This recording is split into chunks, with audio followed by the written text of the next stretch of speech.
De retour sur BFM Marseille avec cette vue imprenable sur le Vieux-Port, cette vitrine marseillaise, Marseille qui est la vitrine des médias pour ce début de mois de juin avec le Wanifra qui se poursuit au Palais du Pharaon. On suit ça avec BFM Marseille pour évoquer les différents enjeux. Ce salon qui attend un millier de personnes, une soixantaine de pays qui apportent leur expertise dans le monde des médias et l'évolution. Surtout, on est avec Pierre Collier. Bonjour. Bonjour. Fondateur de Youth, expert des usages Gen Z et des créateurs dans les médias. Est-ce qu'on parle d'une mutation du métier, du secteur, ou c'est déjà un secteur qui a muté?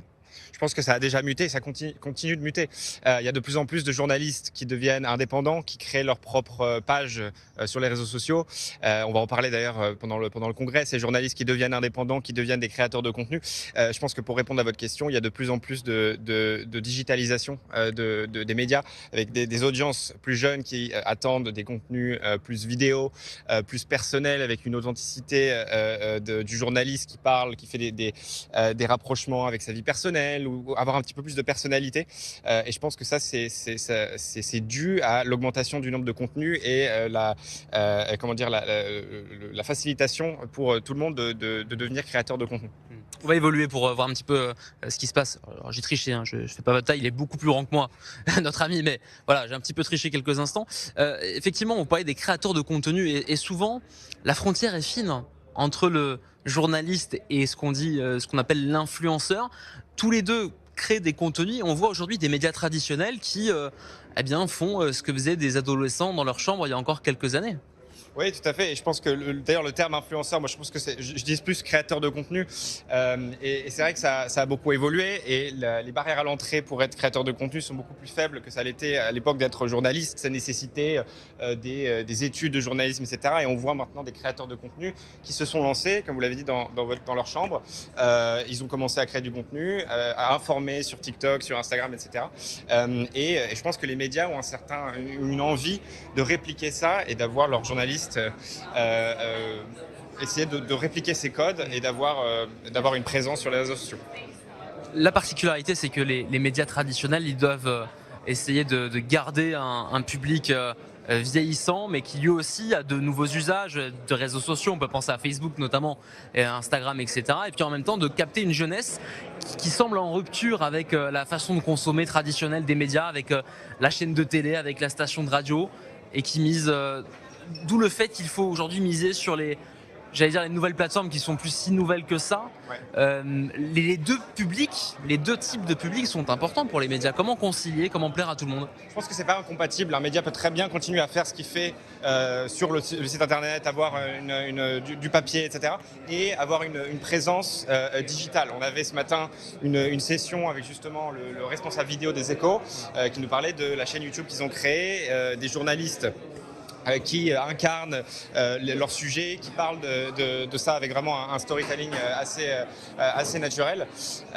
Et oui, je pense que c'est pas incompatible d'avoir les deux, d'avoir des médias traditionnels qui s'adaptent et qui créent des nouveaux formats. Mais ça, c'est assez nouveau parce qu'il y avait une forme de concurrence il y a encore quelques temps de cela entre les médias classiques et la forme digitale. Aujourd'hui, c'est complémentaire et de toute façon, c'est une question de survie en fait pour les médias. Tout à fait, c'est essentiel d'être présent sur les réseaux sociaux, d'avoir une présence pour toucher ces audiences plus jeunes. Et comme vous l'avez dit, c'est fondamental. Le rôle aujourd'hui dans votre secteur d'expliquer aux acteurs, qu'ils soient traditionnels ou plus modernes, l'importance de cette transition,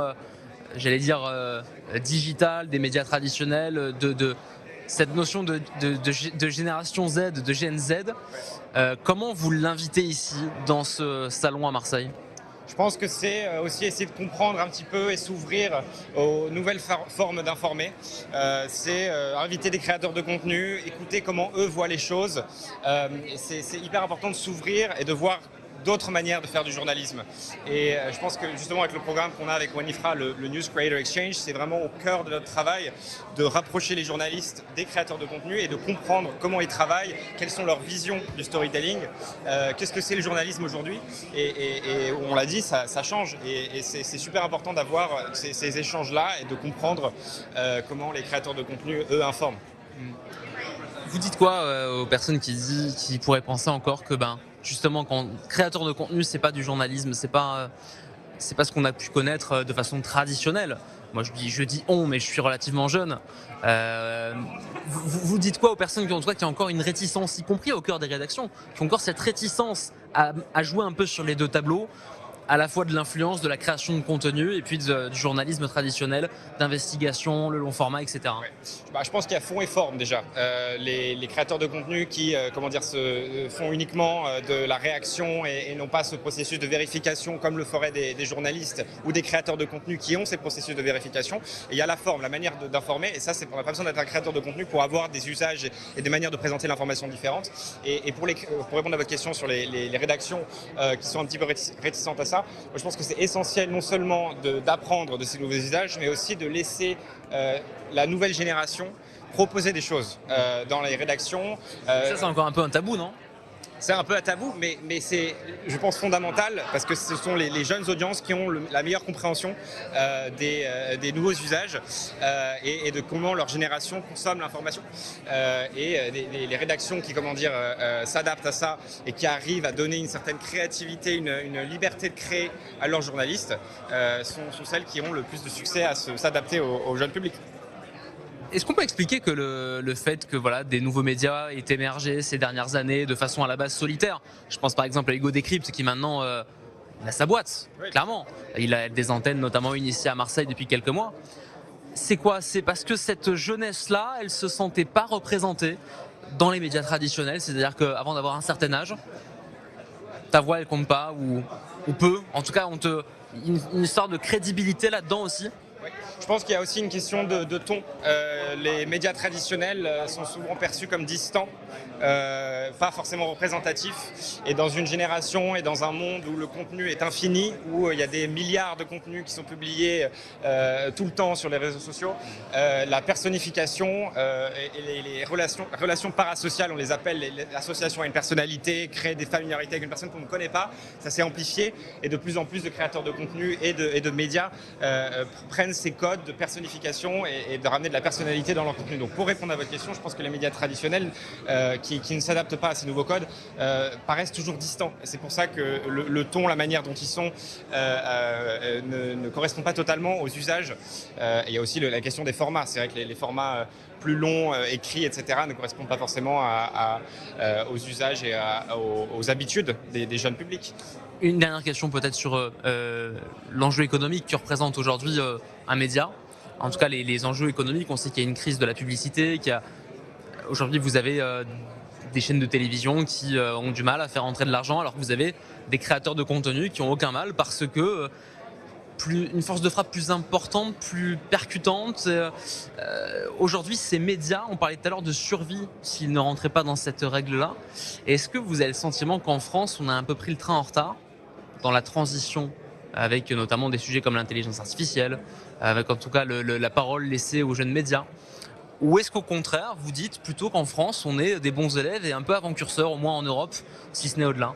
Je pense qu'on n'est pas les bons élèves comparés à d'autres pays, des rédactions, par exemple aux États-Unis, au Royaume-Uni, qui expérimentent beaucoup avec l'intelligence artificielle dans le développement du produit. Mais il y a quand même un écosystème très intéressant. Et je reviens sur les créateurs de contenu, sur l'opportunité de travailler avec les créateurs de contenu. La France a un marché super mature de créateurs de contenu. Et ça, c'est super intéressant. Et pour revenir sur la monétisation, ce que je trouve aussi intéressant, c'est que quand on parle de digitalisation, en fait, on se rend compte que les créateurs de contenu et les rédactions ont les mêmes problèmes.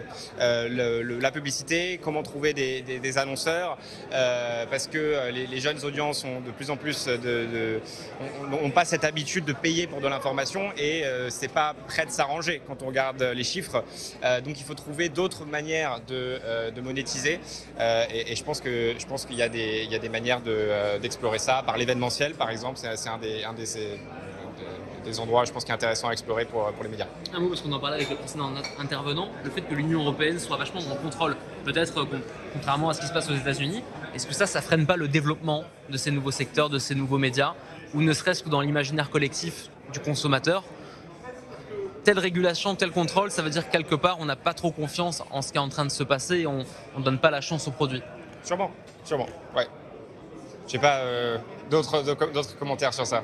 Merci beaucoup. Merci. En tout cas, de nous avoir accueilli quelques instants, Pierre Collier de l'agence Youf. Merci et bon salon. Merci à vous aussi.